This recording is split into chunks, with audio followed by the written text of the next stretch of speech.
Hello everyone, good morning everyone. Today I'm gonna talk to you about the three types of muscles. This is from Macro Hill Company Incorporated. So we have the smooth muscle, cardiac muscle, and skeletal muscle. The first one here on the left side, you can see smooth muscle.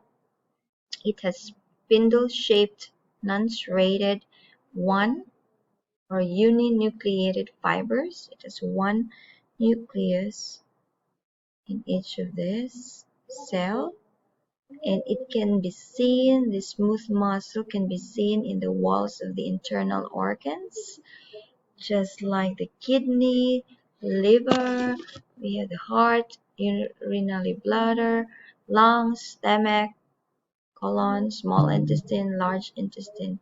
So we have that today.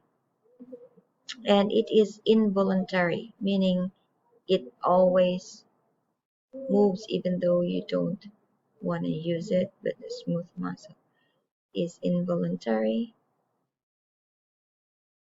Just like the number two, cardiac muscle.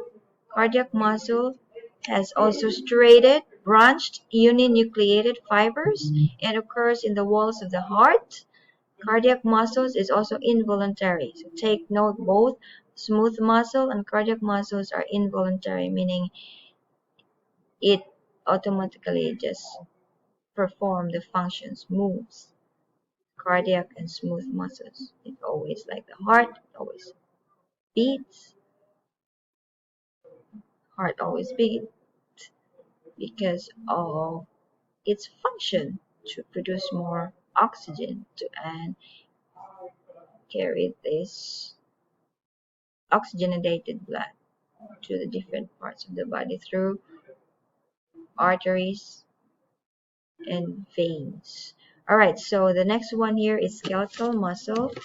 You can see here it has striated, tubular, it's like a tube, and many nucleus. Okay, you can see here there are multinucleated fibers. So it is usually attached to the skeleton. That's why it's called skeletal muscle. What are those skeleton? It is the bones in our body, and this skeletal muscle is voluntary, meaning if you move your arms, so it has muscles attached on it. It has your biceps and triceps and your arm muscles. So those are examples of the skeletal muscles. Okay, so when you can see here, the first one in this side is the skeletal muscle. It moves and stabilizes the position of the skeleton. Okay, and it guards the entrance and exit of the digestive, respiratory, and urinary tract. Of course, this generates heat and protect our internal organs. The skeletal muscles are so important. It has, you can see here at the right side, it has nuclei, many nuclei. The next one here is the cardiac muscle, wherein you can see the cells are intercalated discs. They are like discs. And look at the striations.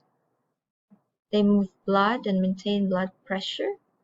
It's found in the heart and it's involuntary. And also the smooth muscle, which is below here, it is found in the gastrointestinal tract or internal organs. The smooth muscle moves food, urine, and reproductive tract secretions, and it is the passageway of the respiratory passage. It controls the diameter of this respiratory passageways and regulates the diameter of it. So next one, you can now see the tabular form. Skeletal muscles, they are striped. They have light and dark bands or striations. They're voluntary muscles.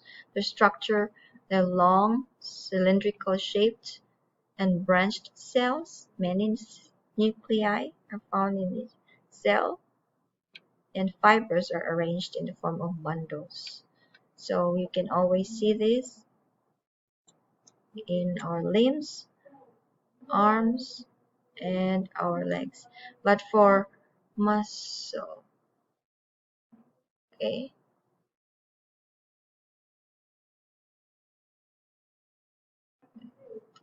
smooth muscles, the second one here, they are unstriped muscles and that show light and dark bands. They are involuntary as they do not move as per our will. Okay, smooth muscles, they are one nuclei, spindle-shaped cells. Take note, spindle-shaped cells is the smooth muscle, while the skeletal muscle is cylindrical in shape.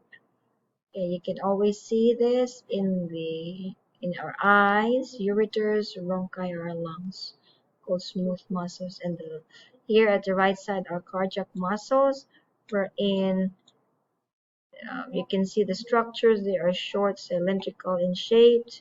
There's branched cells, uninucleated.